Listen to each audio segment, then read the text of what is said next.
Angelicus and its Queensju, Spurb. Hi, and welcome to episode 58 of Spurbs Herbs. Today we are going to be doing another Chinese formula, Qing Long Tang, major Bluegreen Dragon Decoction. And so we have a lot to cover, so without further ado, we're going to get going. Today, we'll be looking at that Chinese formula. It's in the released exterior wind cold subcategory of formulas. Major Bluegreen Dragon Decoction. That's an interesting name. We're going to explain why that name is there. Or Qing Long Tang. This is another formula that does two almost opposite things. Helps exterior cold while clearing interior heat. And as usual, we will be exploring something a little different. We are going to discuss, finally, one of the world's great philosophies, religions, and its influence on Chinese medicine. And that religion slash philosophy is Buddhism. Please stay tuned as we will find out how a formula can accomplish two opposite goals and why we would want one to. But before we get going, I wanted to tell you about a new webinar series. I'm starting a new webinar series and wanted to let my podcast listeners know about it before anyone else. It is called Integrative Nutrition in Chinese Medicine, and will cover biomedical and Chinese concepts of nutrition and explore the complementary and alternative concepts that are part of the modern supplement industry. The series will be one live class per month covering a category of nutrition and will include some basic biochemistry, nutrition, and supplements available on the market. We'll be looking with those supplements, we'll be looking at a whole bunch of interesting stuff like interactions with other herbs and drugs. It'll be really useful. In other words, it's going to be the perfect combination of biochemical nutrition, supplements, Chinese medicine, and real-world use cases. If you are a practitioner of any stripe or just interested in nutrition, this is the series for you. And you can sign up for the first class or the whole series at www.integrativemedicinecouncil.org. That's Integrative Medicine Council, COUNCIL.org. I will only be teaching each class live one time. After that, it will only be available as a recording. So don't miss this opportunity to learn about a topic all our patients ask about and get a firm understanding of the basics of integrative nutrition. Okay, into today's episode, we have talked about Confucianism before in episode 13. It's been a while, and have had a continuous discussion of various aspects of Taoism.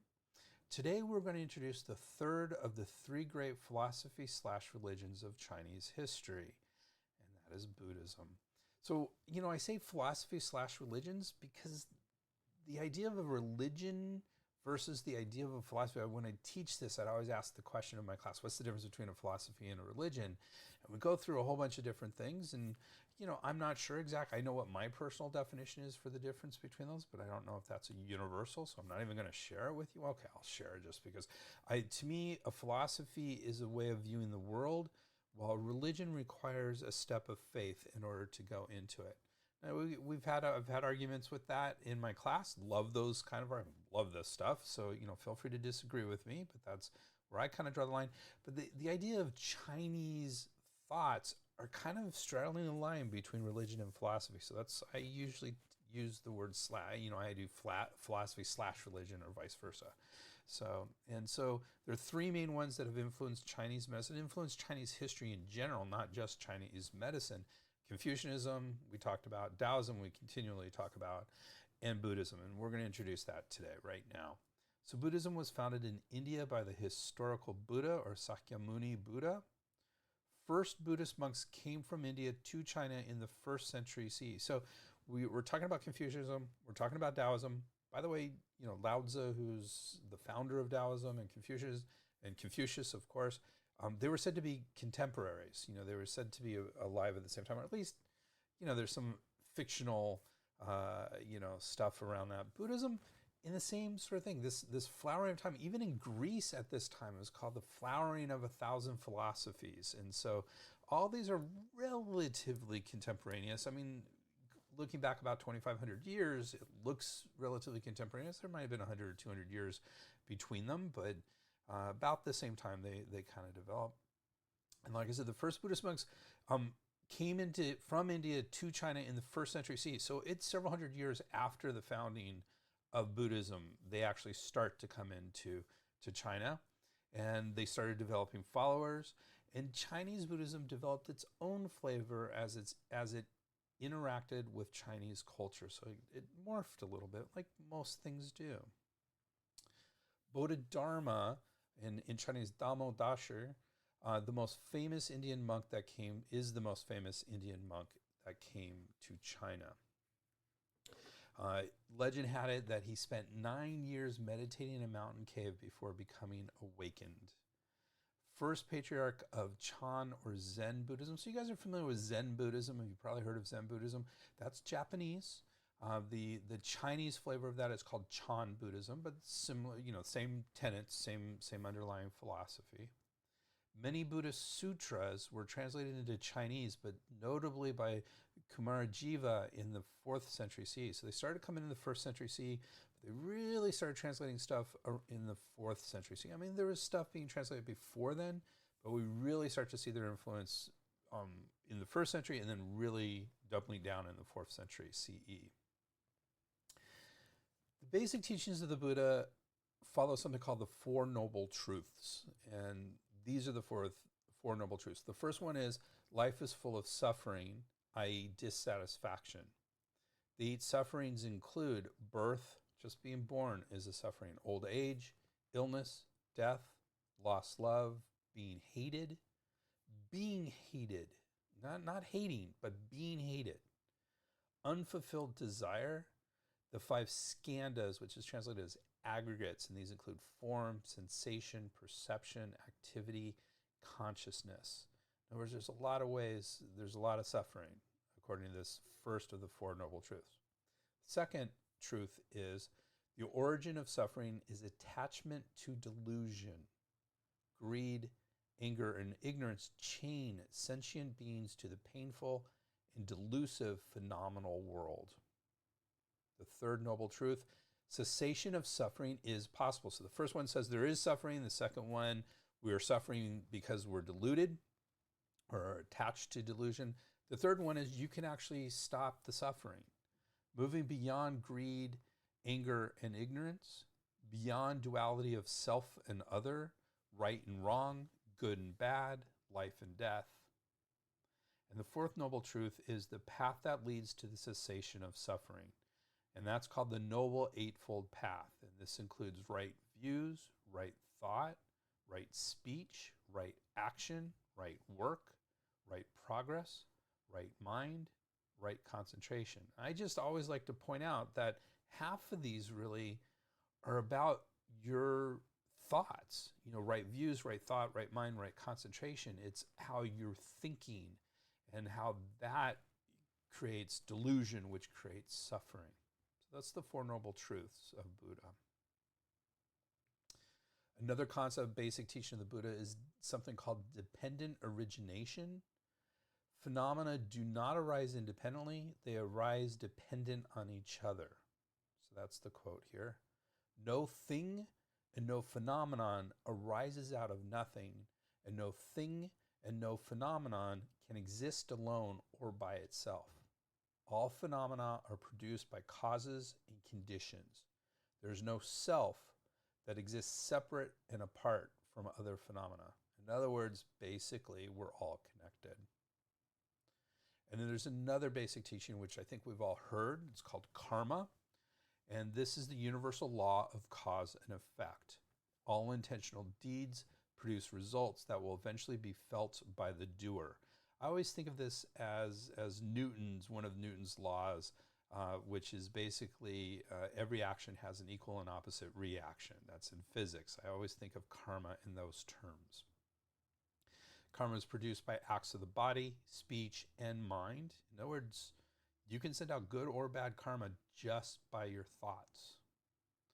Good karma is that which helps sentient beings.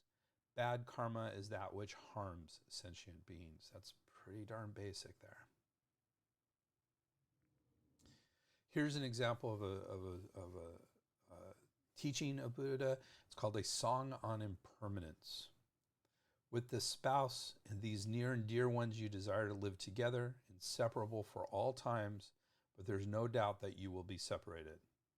From this excellent home, you would like to be inseparable forever and take root in it, but you will surely depart.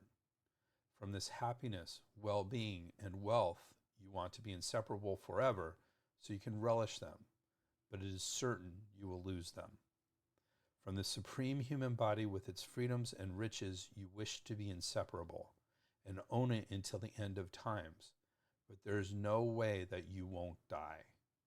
From this really great teacher, you yearn to be inseparable and listen to the Dharma for all eternity, but there is no question that you will be separated. From these good friends, you wish to be inseparable forever, so you hang out together, but it's a sure thing that you will be parted. Therefore, from today on, don your armor of vigor. The time has come to travel to the land of inseparable great bliss. Your friends who have developed wariness from the depths of your hearts, I, a Dharma beggar, request you to do so.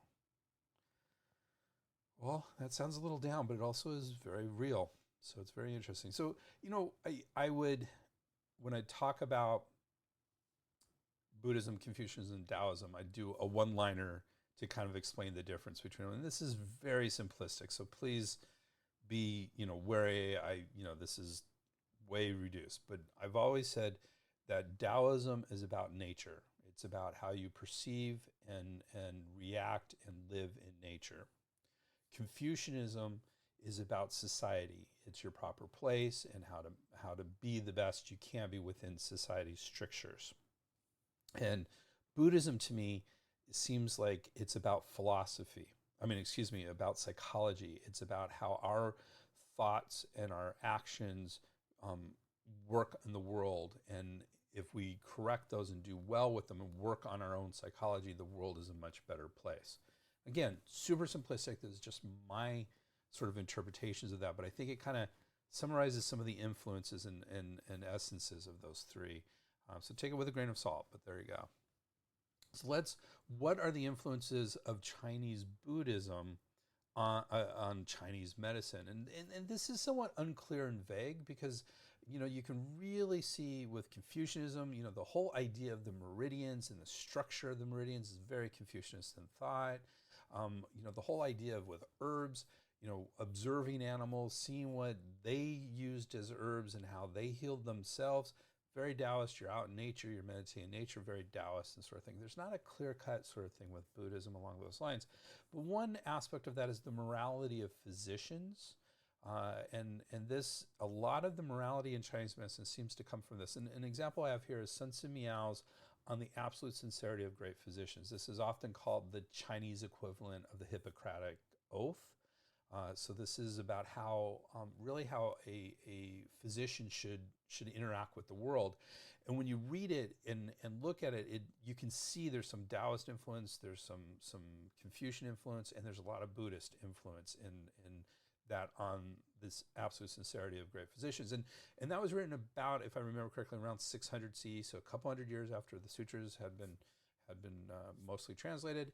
And what we're starting to see is something called Neo-Confucianism happening in China, which is sort of a combination of all three of those, Taoism, Buddhism, and Confucianism. And it was called Neo-Confucianism. And so that was really strong at the time that Sun Tzu Miao wrote on the absolute sincerity of great physicians. You can really see it in that. It may also show in the influence of Qigong in Chinese medicine, shows concentration and focus on purification of the senses and awakening the mind. And it may be reflected in titles of some herbal formulas and texts. I have a question mark on that. Some example is universal salvation, universal benefit. These are not Taoist or Confucius sort of approaches to things, but is very much in line with Buddhism. So some of the names can be reflected there. So that is, in a really tight, small, tiny nutshell, Buddhism. And there's a lot more to know about this as we go along. So with that introduction to Buddhism, let's talk about today's herbal formula. So today, we're going to be talking about Qing Long Tang. Is Those are the different tone marks for Chinese. Qing Long Tang is translated as Major Bluegreen Dragon Decoction. The name of this formula is thought to be derived from the ancient Chinese symbolic associations. The wood spirit from the east, known as the blue-green dragon, is present in the billowing ocean waves and is responsible for generating clouds and for stimulating them to produce rain. This formula produces sweating like the dragon produces rain. It is one of the strongest diaphoretic formulas in discussion of cold damage and is thus referred to as major. Minor blue-green dragon decoction, Xiao Qing Long Tang, transforms thin mucus and expels pathogenic influences, much like the dragon manifests in the power of the waves. Its effect on the qi and the fluids is milder, thus it's referred to as minor. And I should say this is all from Scheid and his team, and you'll see the thing I forgot to put in the reference here. Other names for this formula include licorice decoction, just Gansao Tang.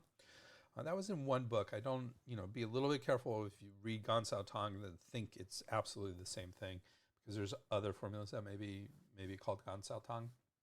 And also, rather than Major Blue-Green Dragon Decoction, it could be Major Blue-Green Dragon Combination. This formula is in the subcategory of formulas that release exterior cold under the category of formulas that release the exterior. Chen is similar and places it in the subcategory of acrid and warm exterior releasing formulas under the category of exterior releasing formulas. So very similar. Instead of saying it releases exterior when cold, what it does, which is the action that it does, Chen actually say what the herbs do. They're acrid and warm exterior releasing herbs. So this formula is acrid and warm exterior releasing formula. But sort of the same exact thing, just slightly different points of view. So if we're going to talk about this formula, we really need to understand what a formula that releases the exterior does and why. And then we're going to talk about the wind cold releasing the exterior. What that means is release the wind, release the exterior through wind cold. Okay, so Scheid and his team describe the overall category in the following way. When a pathogenic influence first penetrates the body, it tends to cause a disorder of the exterior. In this context, the term exterior, biao, denotes the superficial layers of the body comprised of the skin and muscles. These are perfused by the body's protective qi, wei qi, which is fierce and hot in nature and whose task it is to warm and defend against penetration into the body by external pathogens.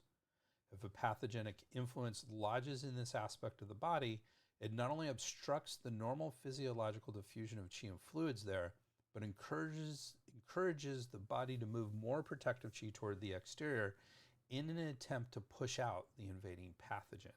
I always like to view this as sort of a war happening. For this reason, exterior disorders, or I should say a battle maybe than a war.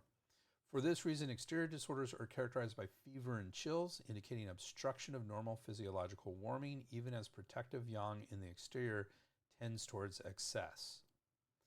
Wei qi is associated with that protective yang, so that's why it says that.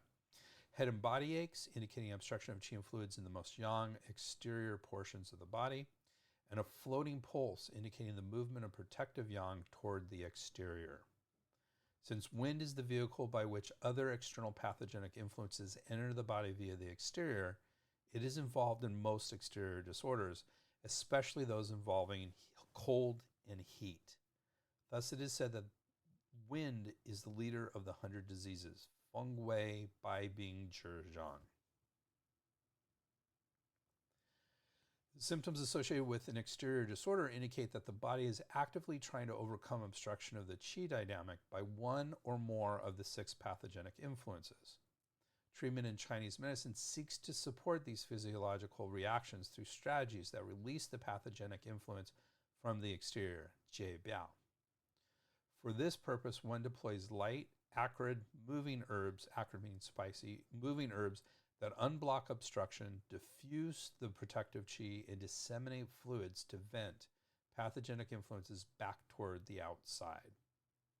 No other strategy will prevent the pathogenic influence from penetrating more deeply into the body. Often, but not always, this results in sweating. This type of sweating indicates that an obstruction has been overcome and the qi and fluids can once again stream to the surface of the body. Like the flow of water that breaks through a dam, the sweating may initially be pronounced, especially if a very acrid and warming formula is used. However, the profuse sweating should quickly abate as the body finds its physiological balance. For this reason, releasing the exterior is often equated with inducing sweating. Yet in many contexts where formulas to release the exterior are used, the sweating may hardly be noticeable, or strong pathological sweating may evolve into a milder physiological sweat. This is because the ultimate goal of these formulas is not to promote sweating, but to unblock and restore order to the flow of qi and fluids. The term release from the exterior was first described in chapter 5 of the Basic Questions. Now, we referred to the Basic Questions before. This is from the Huangdi Neijing Su Wen. So that's the Yellow Emperor's Classic of Internal Medicine Basic Questions. There's two parts to it. One of them is the Basic Questions. This is the oldest existing book on Chinese medicine, written about 200 years BCE. And here's from chapter 5 of that. If a person harbors a pathogen, the body becomes soaked as the movement of protective qi to the exterior transforms fluids into sweat. Hence, when the pathogen is at the level of the skin, use sweating to discharge it. The first known text to list herbal formulas that embody this strategy is the early 3rd century work Discussion of Cold Damage, which provides some of the most influential formulas in this category, such as ephedra decoction, Ma Huang Tang, cinnamon twig decoction, Guizhi Tang, and their variants. So this Discussion of Cold Damage, Shanghong Lung, is the oldest existing book on Chinese formula that we have. So this is where formulas first started coming into play. So very, very important. So that is the Shanghong Lung. Its focus on acrid, warming herbs to overcome obstruction from wind, cold, and dampness dominated medical practice until the Jin Yuan dynasties of the 12th to 14th centuries, so almost 900 to 1100 years, about a millennia, let's say, on average. Innovation until then consisted of extending the range of substances used to promote sweating rather than seeking new areas of application. This changed in the 12th century with Liu Huansu's focus on heat pathogens, which led to the idea that heat in the exterior can occur there directly rather than being due to constraint caused by cold. And so this establishes a whole new way of thinking about exterior diseases called the Wenbing school, or the hot disease school, hot pathogen school. And Shanghong Lung is the cold pathogens, So going back to the Wenbing, the hot pathogens. Venting such heat requires the use of acrid cooling substances which do not necessarily promote noticeable sweating. The treatment strategies and formulas composed by 17th and 18th century physicians like Ye Tianshi and Wu Tang, who are associated with the warm pathogen current, are most emblematic of this approach. Other innovations stemming from the Jin Yuan era are the combination of exterior venting with tonifying herbs to treat exterior excess combined with deficiency of qi, blood, or fluids in the interior, and the use of herbs to dispel pathogens from specific channels and their associated surface regions. All right, skipping a little bit beyond that history. Sweating, back to sweating. Sweating is the first of the 8 methods of treatment formulated by the 18th century physician Chen Guopeng, underlining its importance in clinical practice. Yet many practitioners continue to underrate this method. This is unfortunate because the odds of preventing the development of a serious condition are always better when intervention occurs at the earliest stage of an illness. It is best to treat diseases at the level of the skin and hair. The next best is to treat them at the level of the muscles and flesh. The next best is to treat them at the level of the sinews and vessels. The next best is to treat them at the level of the 6 yang organs. The next best is to treat them at the level of the 5 yin organs. When treating at the level of the 5 yin organs, half the patients die and the other half survive. That whole section is from chapter 5 of the basic question. So again, very old quote there.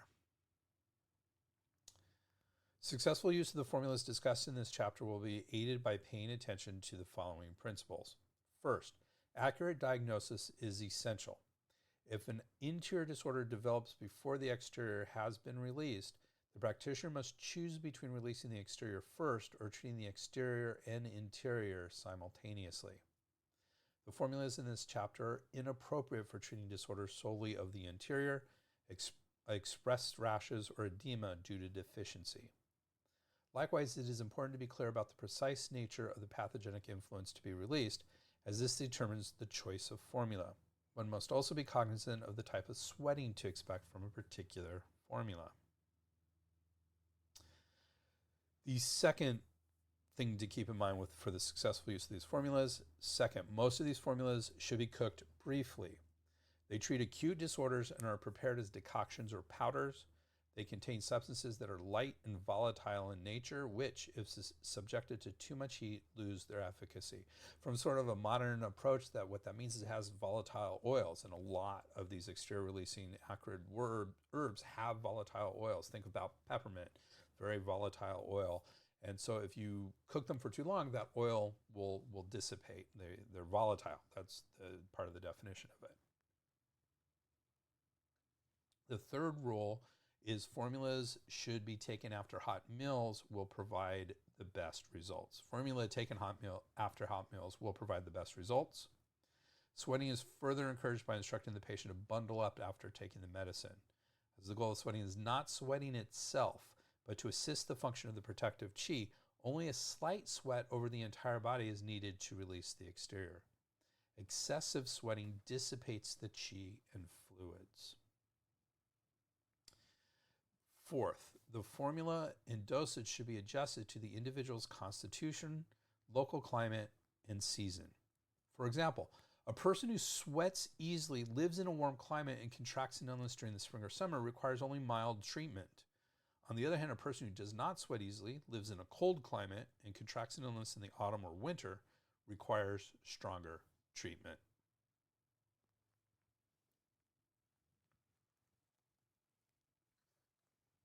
So that was formulas that release the exterior in general. This is in the subcategory under that called formulas that release exterior when cold. And here's an explanation of those formulas. Again, this is Scheid. Describes this subcategory. When cold disorders are marked by fever and chills predominant, head and body aches, clear or white secretions, nasal discharge, sputum and such, and a floating pulse. There are many types of wind-cold disorders, and all require the use of formulas that release pathogenic influences from the exterior by inducing sweating. By definition, all exterior cold disorders are excessive in nature. Depending on the body's defensive reaction, two major types can be differentiated in practice: cold damage, or shanghan, and wind attack, zhongfeng. Cold damage is characterized by a strong defensive reaction to a strong pathogen. Cold blocks the circulation of protective qi and fluids in the outer layers of the body and closes up the interstices and pores, which prevents sweating. Meanwhile, internally, the constraint of protective and nutritive qi causes high fever and severe body aches. Patients displaying this pattern require a formula that strongly induces sweating. If the defensive reaction is characterized by disorder and disruption rather than complete obstruction, it is termed wind attack. In this case, although there is sweating, the condition does not improve. This is because the protective qi is unable to expel the pathogen. Treatment still requires sweating, but it must be accompanied by appropriate regulation and harmonization of the relationship between the protective and nutritive qi so that the sweating will achieve the goal of expelling the pathogen. The lungs focus on the skin and surface of the body and govern the dissemination and clarification of qi. Cold, externally contracted diseases often enter through the skin and disrupt the downward directing functions of the lungs, with such symptoms as cough and nasal congestion. Because cold has a tendency to congeal, which can lead to headaches and body pain from constraint and stagnation of the nutritive aspect, Often warm, acrid, exterior-releasing herbs are matched with those that invigorate the blood and unblock the vessels. The tendency of cold to cause contraction also affects the fluids, transforming them into dampness or phlegm. Okay, so that sets up sort of the basic theories underlying the use of this formula. So let's talk about what this formula does. What are its Chinese medical actions? Scheid and his team say this formula promotes sweating, releases the exterior, and clears interior heat. Chen and Chen, which is our other major textbook that we use here, say it induces diaphoresis and releases the exterior, and clears heat and relieves irritability. We say that heat can cause irritability, so that makes a lot of sense. So both of them are saying inducing diaphoresis means promoting sweating. So it's just a technical way to say promote sweating, releases exterior. So that's exactly the same between the two of them. And then the Scheid says clears interior heat, while Chen say clears heat and relieves irritability. Again, fairly similar, very similar things, aspects the same. So what are the indications? So that's the actions. So what are the indications? Why, what would you see in order to use these formulas? So Scheid and his team say this formula can be used for exterior cold with heat from constraint in the interior, characterized by severe fever and chills without sweating, body aches, thirst, irritability, and a floating tight pulse. So this is that interesting. We have exterior cold, interior heat, but that interior heat is constraint is really what's going on, and we're going to see more of that in just a minute. So continuing with Scheid, the formula may also be used for overflowing thin mucus or yi yin patterns defined by heaviness and aching of the entire body, or by superficial edema in the extremities, in addition to the other signs and symptoms. The second major pattern treated by this formula is overflowing thin mucus, which is defined in Essentials from the Golden Cabinet. The fluids flow throughout the entire body and come together in the four limbs. They should issue a sweat, and when they do not, the entire body aches and feels heavy. This is a description of superficial edema with the fluids constraining yang qi in the interior, leading to a sensation of heaviness and aching that is accompanied by generalized irritability and restlessness. By promoting physiological sweating, this formula disperses superficial edema even as it clears and discharges interior heat from constraint. Continuing with Chen and Chen, who say, these Chinese medical indications still say, Da Qing Long Tang is a variation of Ma Huang Tang, a Fedra decoction, and treats severe Taiyang cold syndrome with interior heat formation. So Taiyang cold syndrome, that's very technical, getting into the 6 levels. Will be on the scope of this podcast, but certainly very important as we go through this. Going back to what Chen say, aversion to cold, fever, absence of perspiration, and a superficial tight pulse all indicate Taiyang cold syndrome of exterior excess and wind cold. Because of the severe cold constriction at the exterior, the yang qi is unable to disperse and circulate. The blockage of yang qi circulation eventually produces interior heat. As a result, patients experience irritability and restlessness. Therefore, optimal treatment requires the use of herbs to release wind cold from the exterior and clear heat from the interior. There you go. So this formula, the history of this formula is really straightforward. Both Scheid and Chen, which they don't always do, but they do agree here that the source for this formula is the first existing book on Chinese herbal formulas we mentioned earlier, the Shanghanlong, or Discussion of Cold-Induced Disorders. Also just, discussion of cold, on cold damage is another translation for that book, by Zhang Zhangjing, written in 220 CE. Should mention briefly that this was actually it was a different book that was later separated into 2 books, and the Shanghanlong is one of those 2 books. The other one being the Jingui Yaofeng Lung. Okay, so that's brief history. Let's talk about the ingredients of this formula. Treating and before we do that, just a little bit of an explanation of why the ingredients are in there and the doses. So, treating a pattern characterized by wind cold in the exterior, complicated by constrained heat in the interior, requires a strategy that resolves the exterior while simultaneously clearing heat constraint in the interior. This is achieved by an ingenious modification of a Phaedra decoction, Ma Huang Tang. If you're not familiar with Ma Huang Tang, it's usually the first formula as Chinese herbalists we study, and very, very important. Even though Ma Huang of Phaedra, we're going to talk about that in just a minute. But there we go. So the dosages of Ephedra herba, Ma Huang, and Glycericerae radix preparata Zhigansao, that's prepared licorice, have been doubled, while that of Arminaceae semen Xingren, which is apricot seed, has been reduced. 3 more herbs, Gypsum fibrosum Shurgao, that is gypsum is a mineral. Zingiberis rhizoma recens Xinjiang, that's fresh ginger, and Jujube fructus dadzao, that's Chinese dates, have been added, making the structure of its composition and range of indications distinctly different from its parent formula. We see this a lot as we go through these through formulas, that they're based on other formulas and modified to do what we want them to do. So very sort of typical approach to this. So getting into that, let's talk about those ingredients in a little bit more depth. First up is Ephedra herba, Ma Huang. We have 18 grams is sort of the traditional dosage for this, though in current days it's more like 12 grams is used. And this herb, Ma Huang, comes from herbs that cool and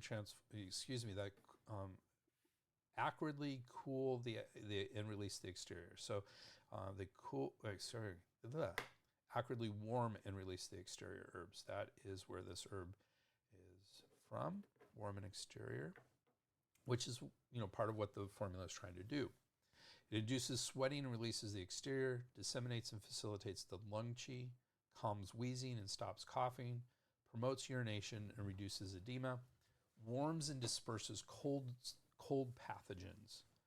Ma Huang is the chief herb. The diaphoretic action of Ma Huang is assisted not only by Cinnamomum ramulus guager, but also by Zingiberis rhizoma recens Xinjiang. So we have guager, Cinnamomum ramulus. That's cinnamon twig, not the bark, which is sort of the spice. It's the twig of the plant. And Zingiberis rhizoma recens Xinjiang is our fresh ginger that we just mentioned. Together, these 3 herbs strongly open the pores, induce sweating, and scatter when cold. Now, before we can move on from this herb, have to say Ma Huang is pretty much banned in most developed countries. I know in the U.S. it's banned, almost positive it's banned in Canada and Australia. Most developed countries ban this herb because there have been deaths associated. Now, in my opinion, those deaths happened because it was used inappropriately in individuals that had heart conditions. There's never been a death associated with its use by a Chinese medical practitioner that I am aware of, but it is effectively banned. It's the only herb that's really truly banned on a long-term basis. There may be some other herbs that are banned in certain countries, but this is a big one for Chinese medicine. So it's difficult to get your hands on. This formula is difficult to get in that case because there's really no substitute for Ma Huang. So that kind of puts a crimp on the whole formula, but it's still an important formula for us to understand the concepts about. So we're going to continue our exploration. Our next herb is Arminaceae siemens Xingren. This is apricot seed. We want generally 6 to 9 grams of that is the traditional, though 6 grams is used more modernly. And it's in the category of herbs that relieve coughing and wheezing. It stops cough and calms wheezing, moistens the intestines, and unblocks the bowels. We say seeds. This is a seed. Semen is a seed. They all tend to moisten the intestines and unblock the bowels, so this is no exception there. It is an assistant in this formula. And the quote here is the synergism that it develops. All the quotes, by the way, are from Scheid et al., even if I don't quite put it out there. The synergism that it develops with Ma Huang is important. Its bitter flavor directs lung qi downward and balances the dispersive action of Ma Huang, while its oily nature moderates the damage to the lungs by the latter's drying effect. So that's Xingren. Our next herb is Cinnamomum ramulus or guager. 6 grams traditionally used, though modern day more like 4 grams. And this is in the warm, acrid herbs that release the exterior. Guager, cinnamon twig, and Ma Huang are used together quite a bit. They're from the same category. In this case, it is an assistant herb. It releases the exterior. It traditionally releases the exterior and assists the yang, warms and unblocks the channels and collaterals, warms the yang and transforms thin mucus, assists the heart yang and unblocks the yang qi of the chest, warms the channels, vessels, and collaterals, and warms the middle and directs turbid yin downward. Ma Huang Guizhi and Zingiberis rhizoma recens, Shenjiang, the fresh ginger, open the pores and interstices and thereby provide an outlet for excessive fluids. So that's a great combination here, those three. Our next herb is probably, it's prepared licorice, Glycerosa radix preparata, or Zhigansao. Between prepared licorice and unprepared licorice, gansao, probably the most commonly used herb in Chinese herbalism. And interesting, the traditional dosage of this is 6 grams, but Chen Chen says use 5 grams in modern day. I don't know if there's a huge difference between that 1 gram. It is from the category of herbs that tonify the qi, and in this formula, it is an assistant herb. This herb is prepared with honey, which significantly increases its ability to tonify the middle, augment the heart and spleen qi, and harmonize the properties of other herbs. That's why it's so commonly used in formulas, is that it harmonizes the formulas and makes them more easier to go with each other. And that's probably its main use here as well. In fact, let's find out what Scheid says about why it's here in this formula. The sweet and warm jujube, fructus, dadzao, and zhigansao tonify the middle burner qi and provide the essence from which the fluids can be replenished. They actively facilitate sweating in a context where fluids may have been damaged by internal heat, while also moderating the drying action of the acrid and warming diaphoretic herbs. It also functions as a harmonizing herb that pulls the different actions of this formula into a coherent whole. So it's a very interesting herb. It's a really good herb. We're going to see there's a few issues about it, but it's a great herb. Our next herb in this formula is gypsum fibrosum, or shigao. And traditionally 12 to 30 grams are used in the formula, though today more like just 12 grams. And it's actually from a category called herbs that drain fire. So this is really a cooling herb. And its functions include clears heat, drains fire, clears heat and drains, and clears blazing stomach fire as well. And in this formula, it is deputy herb in this formula is acrid, sweet, and cold. It clears internal heat without inhibiting the dispersing action of the diaphoretics or further damaging the yin fluids. So it's a really good cooling herb for this formula. Zingiberis rhizoma recens, Shenjiang, which is a fresh ginger. And we do, in Chinese medicine, we make a differentiation between fresh and dry ginger, very different. And 9 grams is used of this, both traditionally and in modern use. And it is also in the category of, or the subcategory of warm acrid herbs that release the exterior. So that's the same as Ma Huang and Guizhi. Traditionally, it releases the exterior and disperses cold, warms the lungs and stops cough, and resolves toxicity.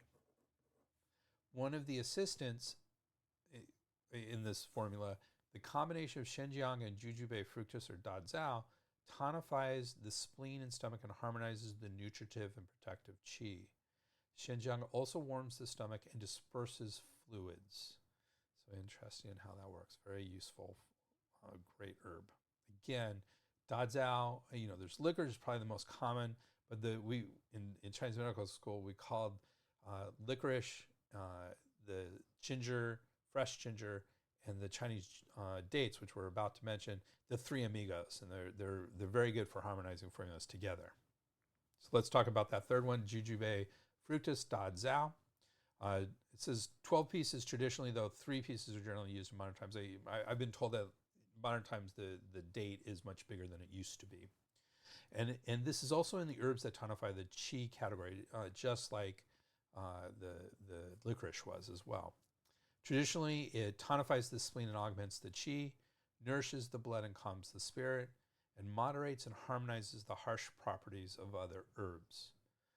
Another assistant herb, according to Scheid et al., the combination of Shenjiang, dadzao, and gansao reinforces the movement and transformation of middle burner qi. And like I said, they're often used together. That's all the ingredients in this formula. So Ralph is asking, is gypsum an herb instead of a mineral? So remember, in Chinese medicine, it's actually called the materia medica, or medical material. And we do not make a distinction between plant substances and other substances, animal substances or mineral substances. So it's probably not exacting language to call it an herb, but it is definitely part of the materia medica, the medical materials. So yeah, it is absolutely a mineral, but there you go. So that's a good question. Okay, so how is this formula prepared? Scheid and his team say decoction is the method of preparation, and the source text advises to first boil a fedra herba ma huang, and separately and decant the froth that forms on the surface of the decoction before adding the other ingredients. Once the decoction has been prepared, it should be taken gradually in several doses. As soon as a sweat is produced, administration should stop. And Chen similarly agreed. The source text instructs to cook ma huang of herba ephedra first with 9 cups of water, 1,800 milliliters, until 7 cups or 1,400 milliliters of the liquid remain. Remove the foam from the top, add the other ingredients, and cook until the liquid is reduced to 3 cups or 600 milliliters. Take 1 cup, 200 milliliters of the strained decoction while warm to promote mild sweating. Discontinue the formula once perspiration occurs. I've never liked these cook it until sort of formulations because it's really hard to determine exactly. So I prefer time rather than volume, but volume is a good way to do it. Going back to Ralph's question, he asked if we put the gypsum in as a powder. And actually, traditionally, if you look at what it says, it was very interesting because Scheid et al. Said use about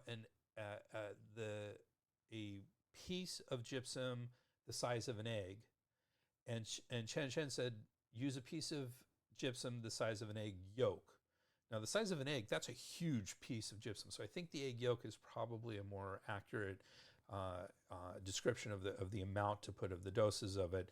And they do specifically say, it's the size of an egg yolk, so I don't think it's put in as a powder, though modern day it's hard to get gypsum. Like if you order gypsum as an herb, I've seen it more often than not as a powder rather than as chunks.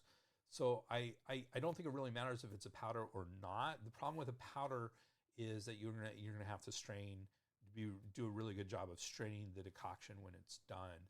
But I think traditionally it would not be a powder; it would be a chunk of the gypsum fibrosum. So to answer your question, so is ephedra easy to get in China? Absolutely, yeah.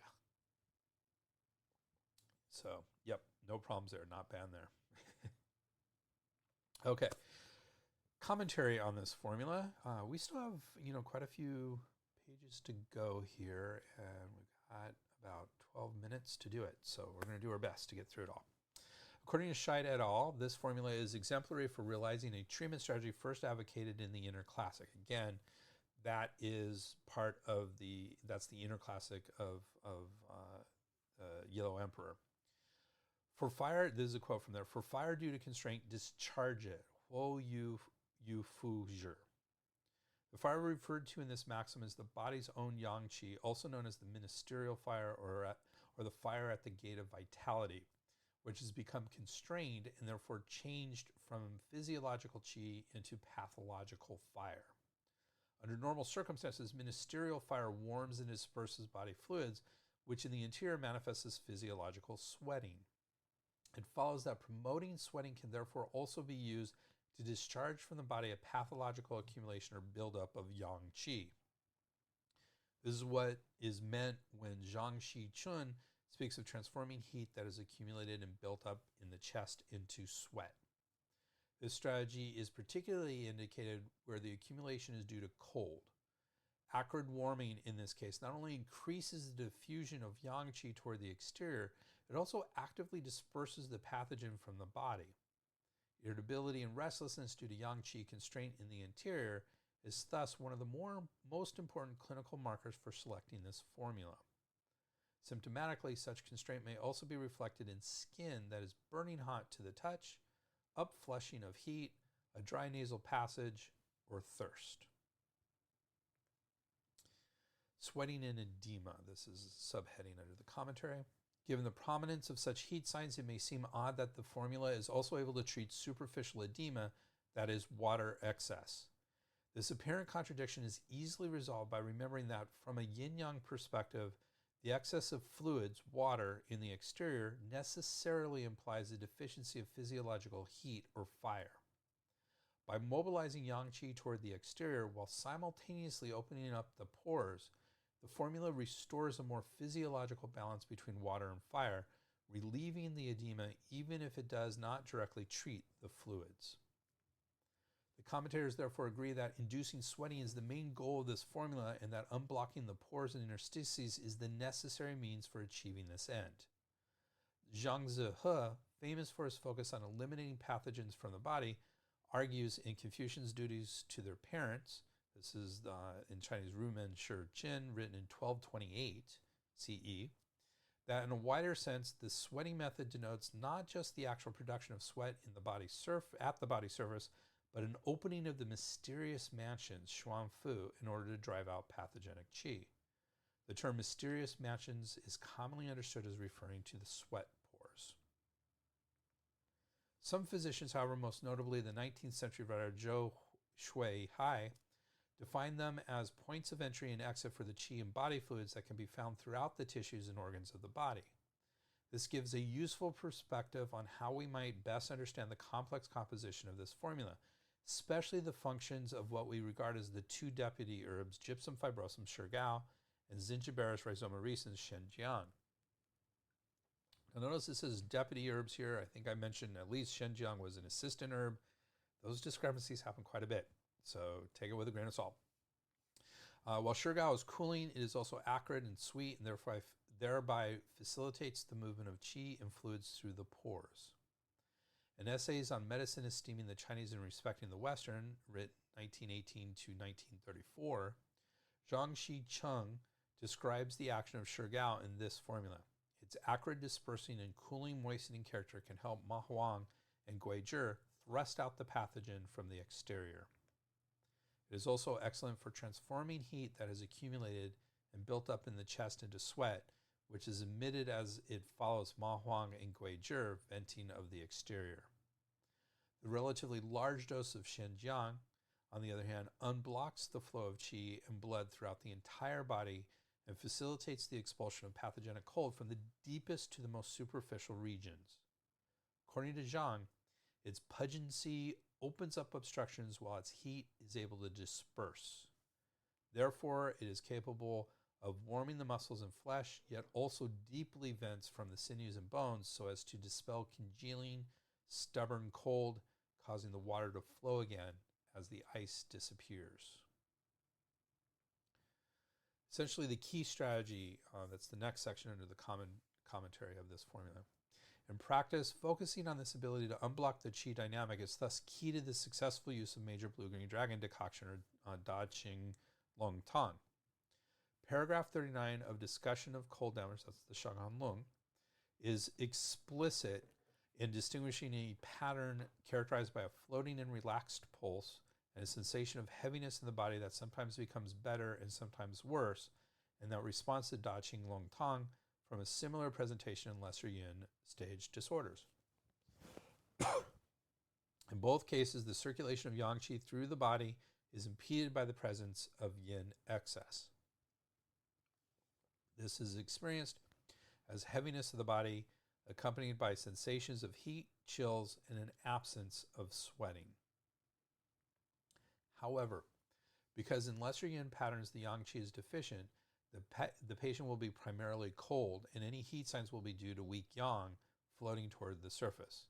In the present pattern, however, yang qi is strong, and the constraint, and thus the irritability and restlessness, are pronounced. Historically, this formula has been enormously influential in establishing a strategy for releasing the exterior while simultaneously clearing heat from the interior. So there you go. There are several modifications for this formula, according to Scheid and his team. For less severe cold in the exterior, reduce the dosage of Ma Huang. Makes sense, Ma Huang is strongly, very warming.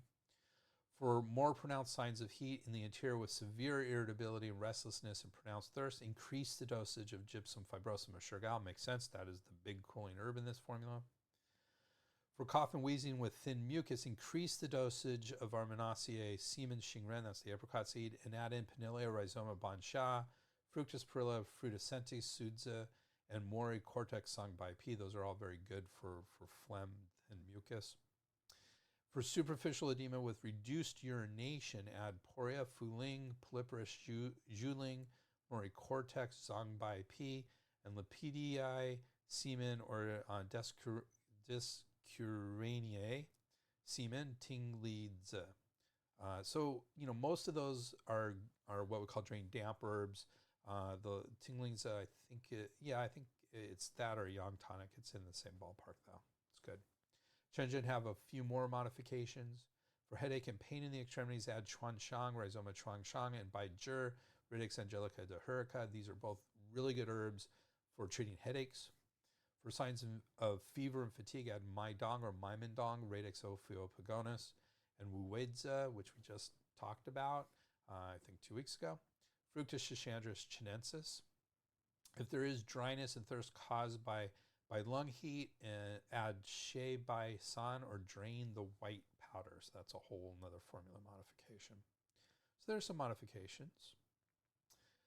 Comparisons. Scheid compares today's formula with only one other formula, which is gypsum decoction Shergao Tang. So again, we have Shergao in both of those, clearly. The presentations for both of these formulas include similar symptoms due to heat in the interior and yang constraint in the exterior. However, the heat treated by Shergao Tang is not only more severe, but has spread throughout all three burners. By contrast, major Bluegreen Dragon Decoction Qing Long Tang focuses on patterns with stronger yang qi constraint in the exterior, but less blazing heat in the interior, or heat that is not yet transformed into toxin. Later generations of physicians developed a number of new formulas based on gypsum decoction or Shergao Tang. So there you go. Biomedical indications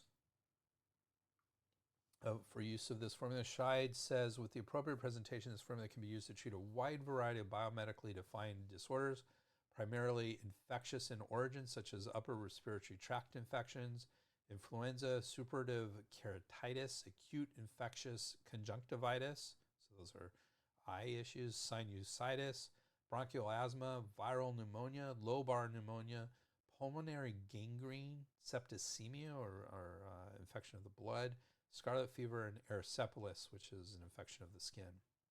In addition, it has been used in dermatology for such conditions as contact dermatitis, drug dermatitis, exfoliative dermatitis, sebaceous cysts, and psoriasis. This formula has also been used to treat a miscellany of biomedically defined problems, among them drug fevers, acute stage of leukemia, nephritis, which is inflammation of the kidneys, or kidney infection, brain trauma, hypertension, cardiovascular disease, and strokes. Chen say it can be used to treat common cold, influenza, asthma, wheezing and dyspnea or trouble breathing, fever, bronchitis, coughing, pneumonia, meningitis, measles, urticaria or hives, erysipelas again, arthritis, anhidrosis, which is the not sweating basically, allergic rhinitis, acute nephritis, and edema caused by nephritis. So again, that's kidney issues, inflammation or infection of the kidney. Science behind this. Chen discussed studies with positive findings using Qing Long Tang as treatment. These include asthma. Most of these use modified formulas. Asthma was only slightly modified, had an N of 46. Wheezing and dyspnea added herbs to it, N of 74. Fever used it straight. This study on fever with an N of 300, so that's a pretty good N. N means number of subjects. I'm sorry, I should have done that. And the higher, the better. Anhidrosis using a modified formula. Again, anhidrosis is not sweating, but there was only an N of 12, so that's really small, not statistically significant. We usually want to see 30 to 40 to have statistical significance. And allergic rhinitis and acute nephritis in smaller studies as well. There are some concerns about drug-herb interactions here. Gansao. When you look at drug-herb interactions, they don't make the distinction between honey fried and regular licorice. So this is regular licorice, but same sort of thing. Gansao may induce cytochrome P450, 2C9, and 3A4. These are targets for drug-herb interactions. So 3A4 is the one that is particularly about 60% of drugs utilize cytochrome P450, 3A4 for its metabolism. So that's a fairly high risk factor for drug-herb interactions. Gansao may also increase blood pressure. That's licorice is known for that. Honey frying is supposed to take that down a little bit, but really a lot of the other herbs will hopefully balance that out a little bit. While there are no obvious cytochrome P450 or transporter protein general interactions with ephedra herba mawang, there are lots of interactions with specific drugs, and a thorough search should be undertaken. This is not taking into account the evidence of the dangers of this herb in general, especially in those with heart issues. So again, we do always have to be a little bit concerned about that herb. Shenjiang appears to inhibit cytochrome P450, 2C9, 2C19, and 3A4. And ginger potentially interferes with anticoagulants, and that has level C evidence on a scale A, B, C, D. So fairly low, but probably in humans. That's usually what level C means. So yeah, there's some definitely drug-herb interaction risk here with a few of these herbs. Concerns. There are concerns about this formula. Scheid says this formula is strongly diaphoretic, in other words, inducing sweat, which we should know. Should be administered gradually and stop once sweating has been induced. The formula is contraindicated in lesser yin patterns in cases of yang deficiency, in wind stroke patterns with deficiency of the exterior, and in all cases where sweating is associated with an increase in irritability, restlessness, and heat, i.e. cases of yin or blood deficiency. It is also inappropriate for wind cold fettering the exterior with severe accumulation of fluids in the interior. Chen says something similar. Qing Long Tang is a strong exterior releasing formula that may induce too much perspiration and damage yang qi. Therefore, this formula is contraindicated in patients who have spontaneous perspiration, aversion to wind, a weak pulse, or generalized deficiency. Should be used only as needed and discontinued when the desired effects are achieved. Do not use for a prolonged period of time or at an exceedingly large doses. Profuse sweating may consume yang and cause weakness, irritability, aversion to cold, and inability to sleep. To stop perspiration, the source text instructs to apply powder to the body. Traditionally, the powder of Longu, Ostraconis, Muli, Conja Austria, or Nomi Oryza glutinosa was used. Today, baby powder may be used as a substitute to cool the body. Okay, that's it. We made it through. A few minutes over. Appreciate you all being here. So that was today's formula. The Qing Long Tang, a really interesting formula for treating external cold with heat from interior constraint. We started by discussing Buddhism and its influence on Chinese medicine, and then we got into the formula, including its ingredients, commentary, science, our concerns and cautions, as well as its potential drug interactions. And we learned this formula is really important in a certain subset of an external attack. All in all, another exploration of an interesting and useful Chinese formula. In our next episode, in 2 weeks, we're going to be looking at another single Chinese herb, Gu Sui Bu, or Drinaria rhizoma, a yang tonifying herb. So that's interesting. It's yang tonifying. So we're going to explain what that means. As usual, we'll explore all the intricacies of this herb as well as an explanation of its category. And of course, we'll have to discuss yang and its significance to Chinese medicine. And as always, we will look at something a little different. Join us in 2 weeks for another interesting, exciting episode. Thank you very much for joining us. If you like this podcast, please do us a favor, subscribe to our podcast in your favorite podcast app. Thank you very much. And remember, you can get CEUs and NCCOM PDAs. That's Continuing Education Units and National Certification Commission of Acupuncture and Oriental Medicine professional development activities at www.integrativemedicinecouncil.org. That's Integrative Medicine Council, COUNCIL.org. You can always get in touch with me at Dr. Greg at spurbsherbs.com or at our website, www.spurbsherbs.com. And as usual, have a good bibliography. Thank you. The proceeding was presented by Dr. Greg Sperber. We would like to thank Janelle for all her support and everybody else who contributed to this program. Janelle. Timothy Dobbins, Roger Campbell,